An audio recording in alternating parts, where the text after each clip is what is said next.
Good evening and good morning. You're listening to the Midnight Radio Podcast, a show for those lurking in the after hours or whenever you're listening to, bringing in insights, sharing new music from friends, and the up and coming creative trends going around my block. The weather today, we are going into the rainy season in Penang. It is not as hot as Chinese New Year, and I'm so sorry that this podcast took such a while. This was supposed to be a Valentine's podcast, and so the main theme of today would surround mostly around love and maybe like dating, relationships, breakups. I actually just came back from like a social event, which is like, hi, my name is Isabel, and it was really fun because I got to meet a lot of other creatives in Penang, and so like the rundown for the Midnight Radio Podcast, what we usually do is we would start with an intro, then I will share some music from some very talented people, then we'll go into the main topic, another song, and then we'll have some market research from friends from Instagram. Maybe I put on a poll or a question. And usually these midnight podcast radios I prepare in advance. I have a proper script. I will be guiding myself. But today I thought, why don't we try something different? Why not we just have no script? We just let it flow. I have a basic outline here and we're just gonna talk. Right, we're gonna get into the nitty gritty, unscripted, raw moments of today's topic. But first, how are you guys? I hope you're feeling well. I really do enjoy the weather in Penang much better than the hot weather. Though I've met so many tourists recently and they keep telling me how lucky I am, to live in a hot country year round. I'm like, bruh, summer's not it. Now fall, winter, that's where it's at. So right now we're gonna go into the music segment, and this is a song from my best friend Marianne, and I hope you enjoy. Don't call me up on a Friday, you get my answer phone. Don't call me up cause you're lonely, I know how this goes. Go and say you're sorry, it's just the alcohol. Don't you dare insult me, I've heard it all before. Running out of patience, that's 2 strikes from me. Cancel reservation, no room here for 3.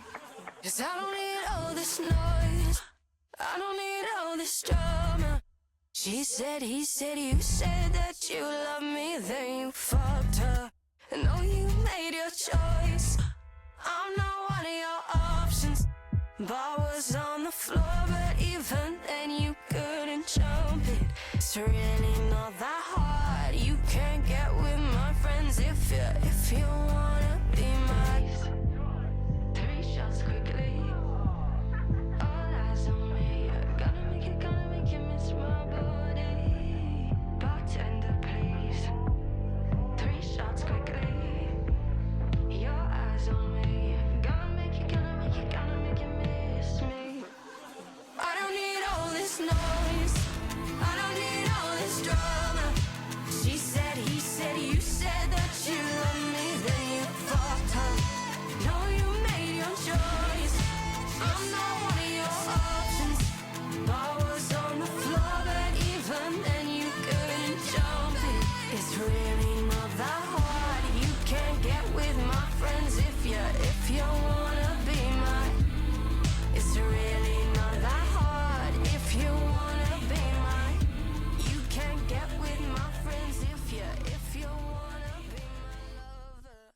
Marianne is a very talented singer. We both studied English and theater studies back in the UK when we were younger, and she was one of the most talented singers I knew. You know, when you're surrounded by pure, authentic talent, you don't dare to call yourself a singer. Like, I don't dare to call myself a singer. I'm a bathroom singer. I sing, but she's a singer. Anyways, I feel like this podcast is really chaotic starting off already because there's no script. But you know what? Let's just try it. Today we're gonna talk about love and Valentines and the expectations of Valentines. I know Valentines is not here anymore, but maybe we can talk about the expectations when dating someone, because we're all in that stage where perhaps you're meeting someone new, you're looking for someone, you've been in a relationship for a long time, or you're getting married. For example, I just came back from 2 weddings already, and it's only the first quarter of 2025. So, to start us off, expectations of Valentine's. Now, I asked this on a poll on the Instagram, asking people what do people do for Valentine's, and what is the bare minimum? Like, are the expectations for Valentine's to get her flowers? And there were a lot of controversy about this topic. So, for example, a lot of women said, yes, it is necessary. The bare minimum to get a lover for Valentine's is flowers. Another person said that for Valentine's they wish that they would go on a cute dinner date too. Don't forget the flowers. Another said, we used to celebrate it like everyone else, and now we just chill in each other's presence.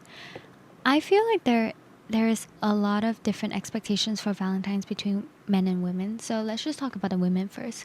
For those who have been in a relationship for a long time, maybe they're much happier with just settling down and just spending a night inside, or maybe a very nice dinner together. Just create a cute moment. Where some girls, maybe they expect a bit more, and I don't think it's fair to call these people high maintenance.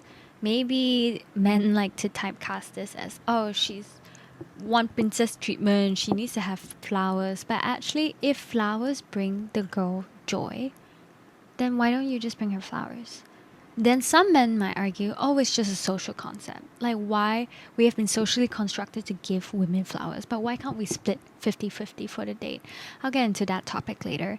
But for me, it was more like, are you making your partner feel loved? And if your partner feels loved by getting her flowers, wouldn't you want to get her flowers too? Some girls also expect not just roses for flowers. Maybe they expect you to remember her favorite flower, or not just get any other bouquet. I think the core root of it is just getting down. And a friend mentioned this to me. The core root of letting your loved one feel loved is how they accept love. So as long as your lover is feeling loved by you, then that's enough. Maybe to her, feeling love means feeling remembered, feeling cherished, and to have flowers, a gift, or a nice meal to celebrate that makes her feel loved. Some girls are okay with just chilling inside, and there's nothing wrong with that. So I've had a lot of guy friends actually come and attack this comment. For example, fudge flowers. They're institutionalized capitalism just to get her something she needs. And this comes from a very logical man. I mean, I understand, yes, you can get a girl a tumbler that will last something more than something that decays. Or, for example, when you pass 30, you just sleep in and book a fancy dinner so you can keep your peace. How about the men of this podcast? What do you feel? Do you feel like, for example, you feel better if you just spend more money on the dinner date itself to create a nice memory together where you both can dress up, but you don't bring flowers? Like, expenditure wise, do you think that's worth more? Personally, okay, I am a romance girly. I don't consider myself very high maintenance. I just want to be cherished. So if I like flowers, or I want flowers and it doesn't have to be my favorite flower. I mean, roses are great. I just really enjoy getting flowers, and I enjoy the thought and effort put behind a date. I don't want you to just like bring me to a fancy dinner and call it a day, you know? Like, I want, like, it could be a handmade bouquet, it could be a wildflower, it could be an embroidered flower, it could be a picture of a flower. No, actually, I do like real flowers. But it could also just be like you planning the date to make it seem like it's not something you just took from a textbook or a store. Like, there should be meaning behind the date. Okay. And then now let's talk about expectations of paying for the date. So a lot of male friends have complained to me that because we live in the 21st century, women should pay 50-50 for dates. And they argue that a lot of modern media have now taught women that, oh, if men don't pay for the full date or like every time, then they're not worth dating. And I do agree that there is a sense of entitlement that has been circulating. Like, everyone's talking about the high value woman, right? A high value woman means guys need to pay for my dates, guys need to provide everything, provide a mindset. But I think that when you get into a real relationship, you also have to understand that it is a partnership as well. And I'm personally okay if I do split a certain portion for dates if my partner is struggling. If my partner is, maybe you're in university, maybe you're in high school, it makes sense to split. But I don't know. I got into a huge argument with these people where somebody was, okay, basically, I went on the first date with someone new, someone I usually, someone very different, let's say. And he was quizzing me about, it's just the first date, but he's already quizzing me about the future and like marriage and like financial prospects and like if we do have kids, like how would I provide because I have so many different jobs, or like how would we split the bills, or he was hinting of that. Um, I don't know. What do you guys think? I I think that it is good to offer to pay for dates. It is humane, it's decency as well. It's also just respect for other people's time and value. I like to split during dates because I don't want to owe the other person. I know I have a very hard time receiving, but for example, if we're going on a date and I don't really know you yet, and if you're happy paying and you insist on paying, please go ahead. But if you're like, okay, and we're just friends, maybe we're going into a friends to lovers kind of trope, and you want to split, I'm like, I'm okay to split because I don't want to owe you. Because there were some men who were very angry, like, oh, I took you on so many expensive dates, and you're not even like letting me come over. You're not even like giving me anything, and that really scared me because it made me seem transactional. That set a value on me that was like I paid for you. Like I felt like an escort. Like I paid to take you out. So like, why aren't you giving me anything? And I was like, I am these. What kind of men are these catfishing? Because I thought I chose quality men. Anyways, paying for dates. I have been in a situation where men have been very happy to pay. They wouldn't let me pay, and I'm not gonna lie, I did enjoy it. I felt safe. I felt provided for. I felt cherished because usually I would like to say I'm a very independent woman and I make my own money, and but I like to be provided for. Like I don't know, like maybe just with my partner, that's the one time that I will let myself go, and let them financially provide as well.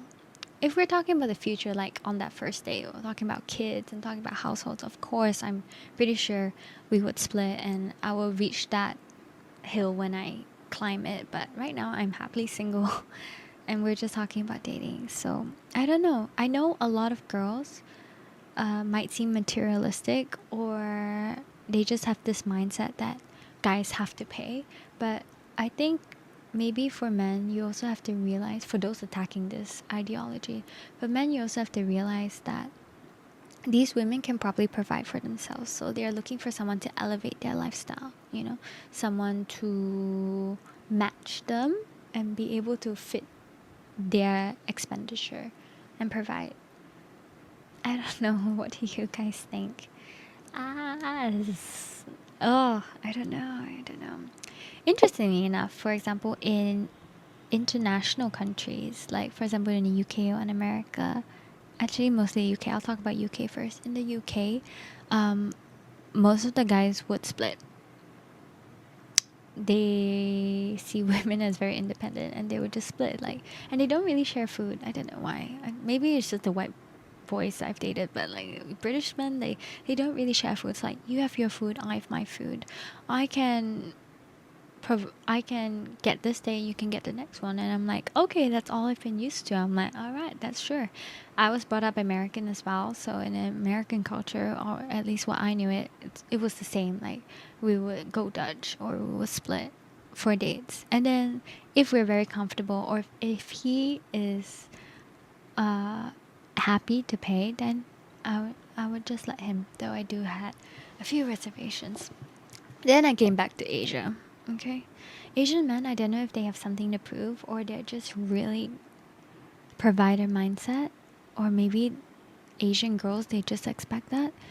But Asian men kind of pay. Like they are the provider. They they are happy to bring you out and not let you pay.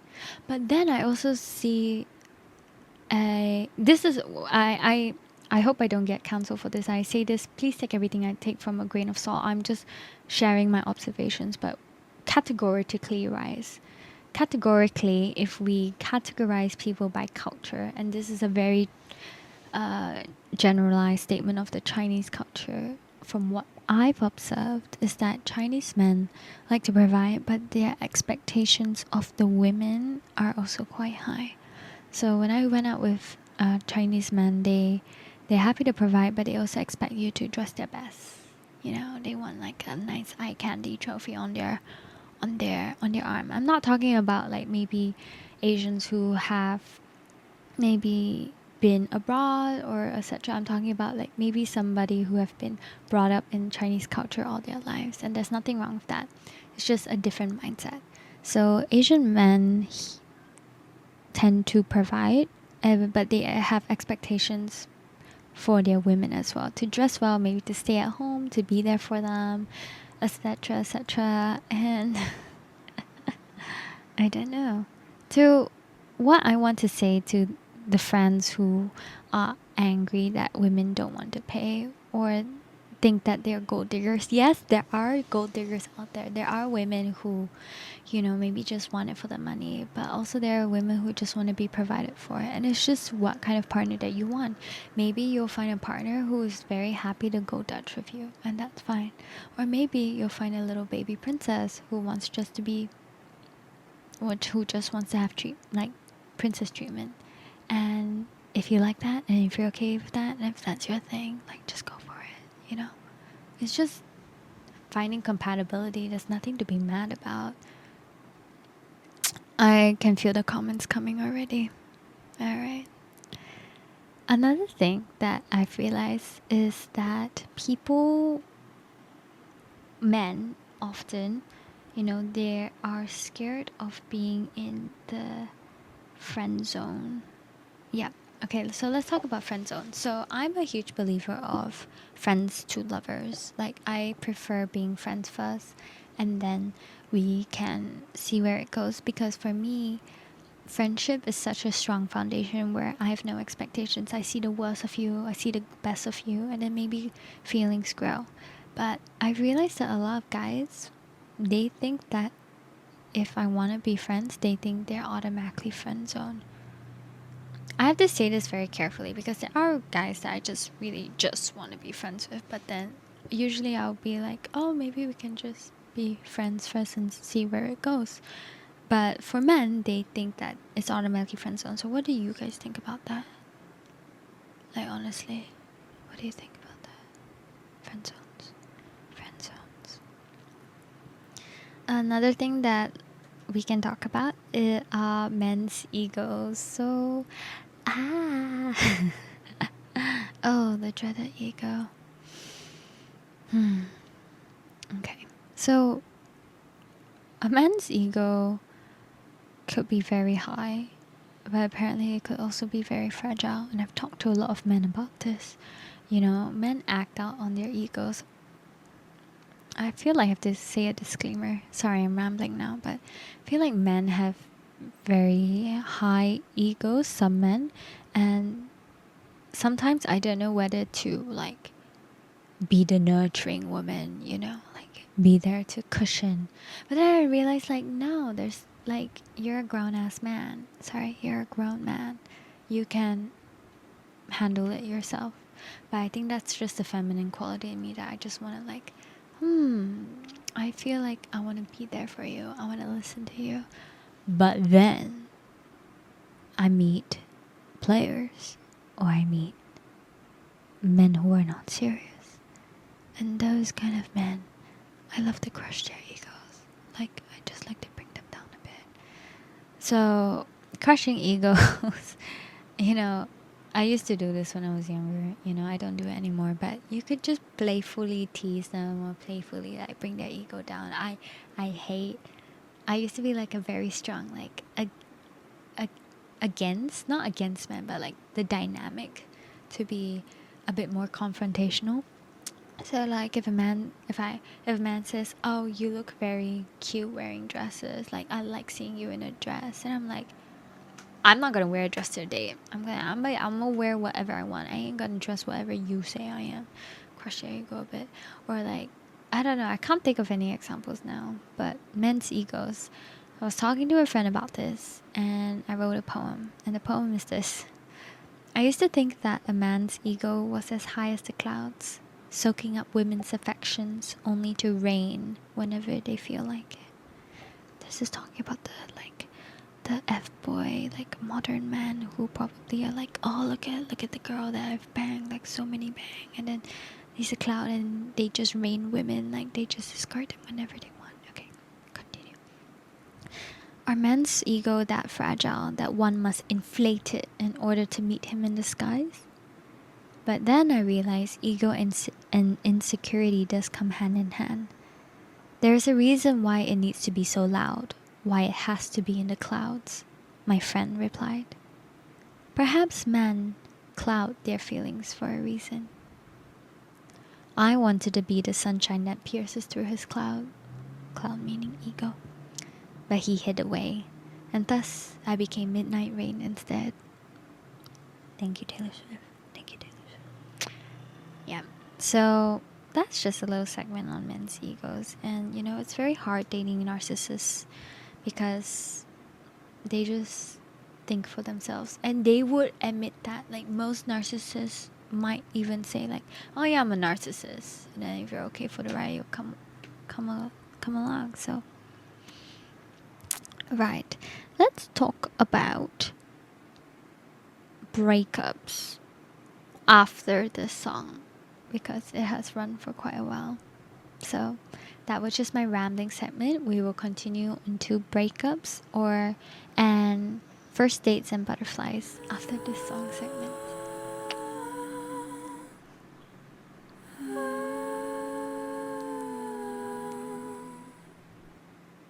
Tes yeux qui font baisser les miens, un rire qui se perd sur sa bouche.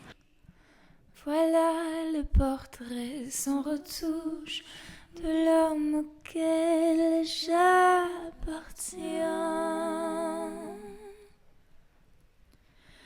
Quand il me prend dans ses bras, qu'il me parle tout bas, je vois la vie en rose. Il me dit des mots d'amour, des mots de tous les jours, et ça me fait quelque chose. Il est entré dans mon cœur une part de bonheur dont je connais la cause. C'est lui pour moi, moi pour lui dans la vie. Il me l'a dit, il a juré pour la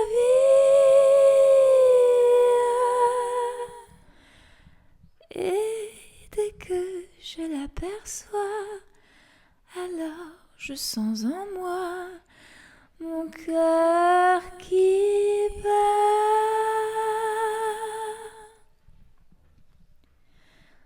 Des nuits d'amour à ne plus finir, un grand bonheur qui prend sa place, des ennuis, des chagrins, des phases, heureux, heureux à en mourir. Quand il me prend dans ses bras, il me parle tout bas, je vois la vie en rose. Il me dit des mots d'amour, des mots de tous les jours, et ça me fait quelque chose. Il est entré dans mon cœur une part de bonheur dont je connais la cause. C'est toi pour moi, moi pour toi dans la vie. Tu me l'as dit, l'as juré pour la vie. Et dès que je l'aperçois, alors je sens en moi mon cœur qui bat. Welcome back to the third segment and the last segment of today's episode. Today, right now, we are going to talk about breakups. And the question was, how do you get over a breakup? This is the section where I also ask people on Instagram their answers. So some people say that they got over a breakup by sitting in the grief. And the ick finally arrived 1 year later. So time does heal. Another said that realizing that love exists in so many other forms other than romantic. And that I think that's true. You know, you can feel familial love, you can feel friendship love, and I think it's very hard after you felt relationship love from a specific lover to move on, but actually you can fill your cup with other kinds of love. Maybe a love for a hobby or a love for a friend. Just make sure you're not alone. Another said that just allow yourself to grieve. You don't need to try to act fine or just feel everything. Another said burn his house. Girl, so true. But no, we don't do that. Hide rotten eggs. Okay, better. Go for a run. I would say that the best thing you can do to get over a breakup is just to exercise. Get your source of dopamine by being and feeling good. And exercise is a great point for that. Another said that her sister came to spend time with her and took her out. So remember to surround yourself with family. Another said try different hobbies but also work through your feelings. And I think that's very important. Like you shouldn't try to distract yourself, but you should just reshift your energy into a task, and tasks such as hobbies and etc. Like I got into dancing, I got back into reading. Another said go to the beaches, islands, oceans, and water makes all better, which is true. Another said cry, feel the emotion, accept and grow from it. Another said just skate and run. And or listen to boss ass bitch music or go on dating apps. Alright, yes, you can get validation by going on dating apps and swiping. If that's your thing. It's not mine, but if you need a distraction, you could. But I am always a stickler of working for yourself after a breakup. Another is consistent willingness of the heart to forgive that person over and over again. Now, this is very difficult because if you're going through a breakup where it wasn't your fault or it was just very sudden, the best thing you can do, I would think, is just wish the best for them. Don't mean them any harm or revenge, because revenge will take itself. Like, revenge will come to that person himself if he truly deserved it. I think karma's a bitch. I think that's how it goes. But if you truly wish the best for that person, I feel like it's easier to let them go than trying to get back at them, because then your energy is all about creating yourself to become a person to show that what they are missing, which ingrainedly embeds that person into your everyday purpose. So that's not good. So that's breakups. This episode of the Midnight Radio Podcast, I just want to generally glaze over the topic of love and relationships. But if you guys really want to, I can give a more in depth about breakups and love. But the other question that I asked is, what did someone do to give you butterflies? Okay. Someone said that they showed up for a date near their house, which was an hour's drive away from his place. And that is so true. I love people who make effort to make time and distance to see you. Like, distance is not an issue if you really like that person. Another said, quietly walk on the outside of the road so that you can be on the inside of the road. Yes! Like inside road theory. I'm not gonna lie. If a guy doesn't push me on the inside of the road, he's untrained. I'm kind of like, ooh, minus brownie points because safety. Or maybe they're just very nonchalant. But I feel like most guys know that you should let the girl stand on the inside of the road.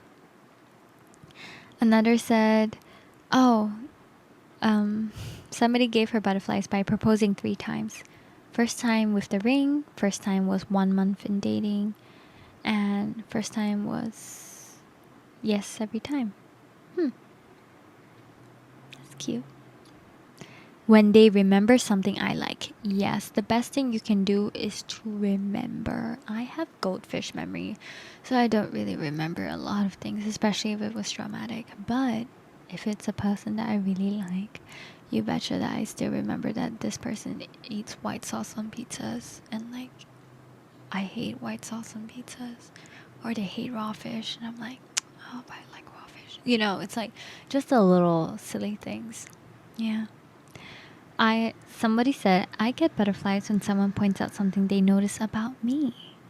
Yeah, that does give a lot of butterflies, right? Maybe it's as simple as noticing you got your hair done for them, or which men don't actually notice, not a lot of men. Or maybe it's like remembering that you're team Mercedes over Ferrari. I don't know, something like that.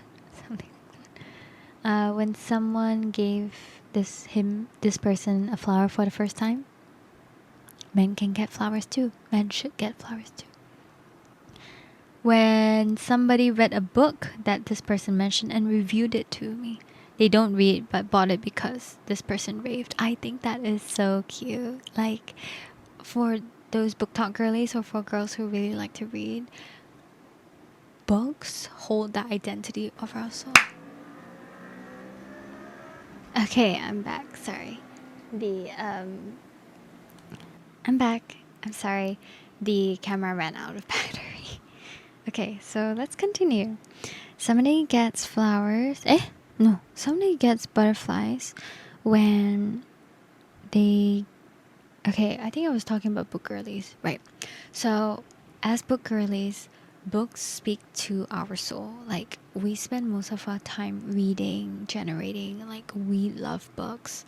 So if we recommend a book to you, you can bet that you will get to know us so much, because we spend hours pondering over the words and embedding them into our soul. So if you get a recommendation from a book from a girl who loves stories, know that it really means a lot if you read it and you took time to review it back. That is a very hot and an attractive thing you could do. Anything acts of service. So like, whenever he knows that this person has a hot week, maybe they would cook for her, or they would take out the trash. Like, sometimes it's the small things that matter, you know. Just like simple acts of service really goes a long way for this, and it will definitely give you butterflies.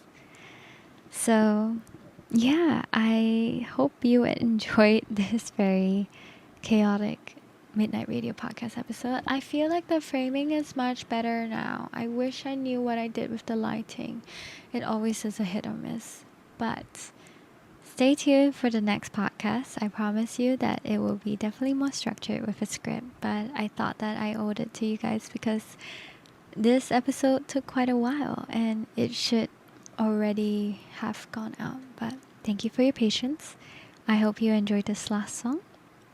And what's up? Well, before we wrap this up, let me know, what do you guys think about what we talked about today? So we talked about expectations for Valentines, or paying for dates, who should pay. We also talked about friends to lovers. Do men stick to the friend zone? Okay, sorry. I need to go back to the topic of friend zones. So the context is I met somebody who told me that he doesn't do friendships with women. So he told me that women are only for two things. Okay, women are for pleasure or women are for marriage dating, two categories. He doesn't do friendships with women because I think he went through a phase where he was explaining how if he had friendships with women, maybe his girlfriend wouldn't be comfortable with that and make him break up with his friend who was a girl. So to avoid that whole drama, he rather not have friends who are girls. And then also with friends who are girls, he was saying how like sometimes the lines get blurred because maybe they get jealous or etc. Is that true? Can men and women be friends? He also shared that men would technically not be friends with women who they don't find attractive or don't think they have a chance. If not, they rather not be friends. I think that's really interesting because as women, like I think we're okay to be friends whether we think they are attractive or not attractive.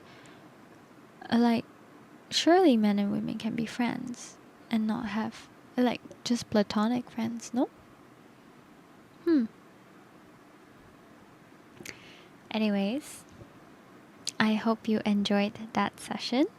And I will see you guys in the next one. Let me know what you want to hear. Remember that this podcast is where you will just put in your background and listen.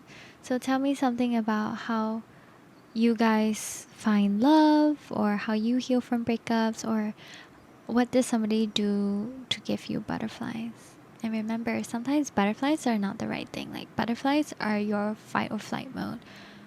If you find somebody that is truly good for you, I believe you will feel a whole sense of peace and safety and just enjoyment in each other's presence. Yeah. So I hope you enjoyed this last song. And for everyone listening, good night, good morning, and I'll see you in the next one. Bye. A glance, a dance, a look in somebody's eyes to light up the skies, to open the world and send it reeling. A voice that says I'll be there and you'll be alright. I don't care if I know just where I will go, 'cause all that I need is crazy feeling, a rat-tat-tat on my heart. Think I want you to stay.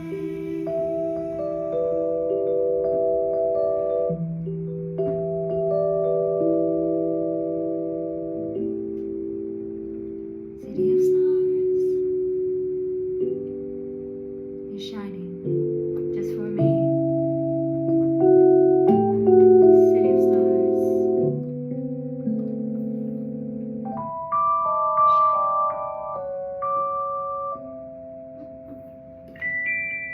Okay, cool. I'm cool.